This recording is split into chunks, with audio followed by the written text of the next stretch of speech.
Maintenant, nous allons vous présenter une recette à base d'éblis. L'éblis, c'est une céréale qui est très intéressante, qui a beaucoup de parfum. Et j'avais eu envie de l'associer avec un champignon qui a également beaucoup de parfum qu'on trouve au printemps, c'est le mousseron. Voilà. Donc on va faire un petit risotto et on l'accompagne avec un peu de comté et une petite poêlée de mousseron par-dessus. Alors pour commencer notre risotto, une pointe de beurre, casserole. On va faire le risotto avec un oignon ciselé.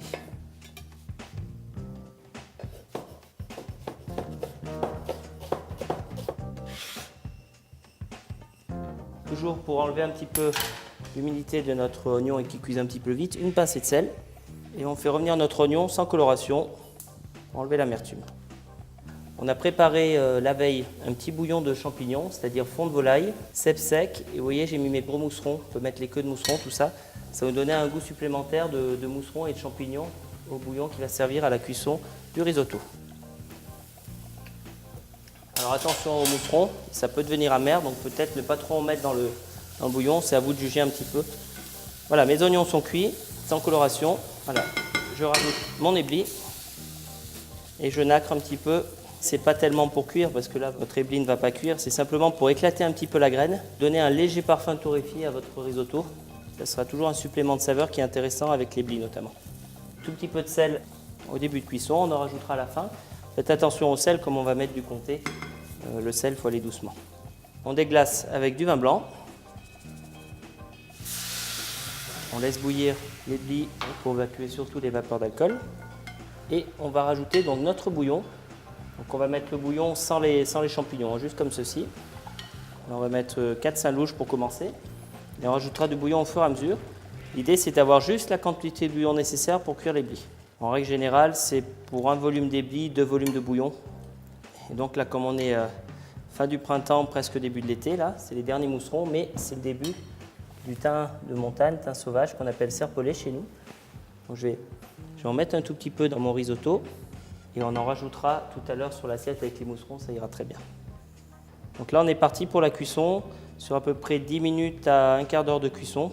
On laisse réduire, au fur et à mesure, on rajoute le bouillon petit à petit. De temps en temps, vous tournez un petit peu à la cuillère pour que vos grains ne se collent pas entre eux.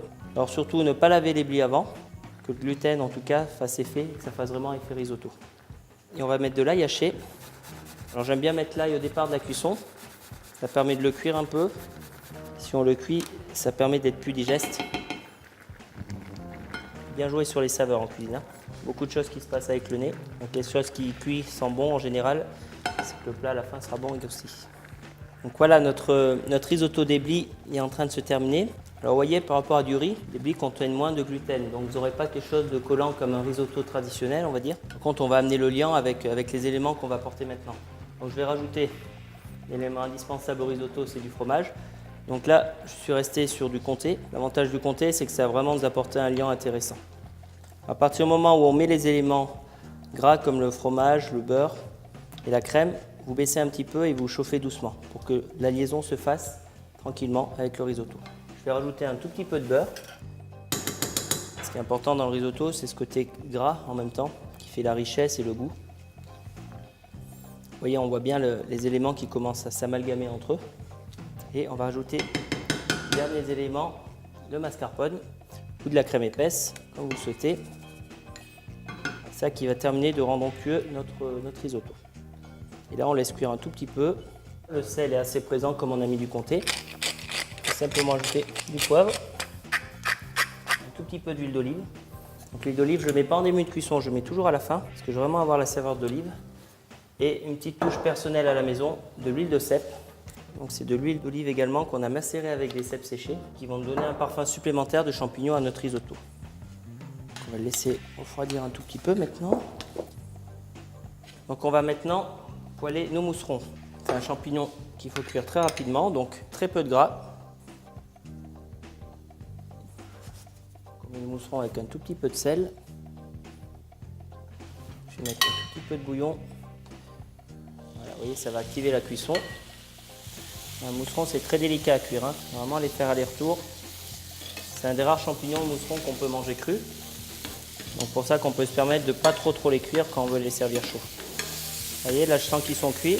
Je les débarrasse parce qu'ils vont continuer de cuire un tout petit peu après cuisson. Voilà. Et maintenant, on va commencer notre dressage. Alors, le risotto.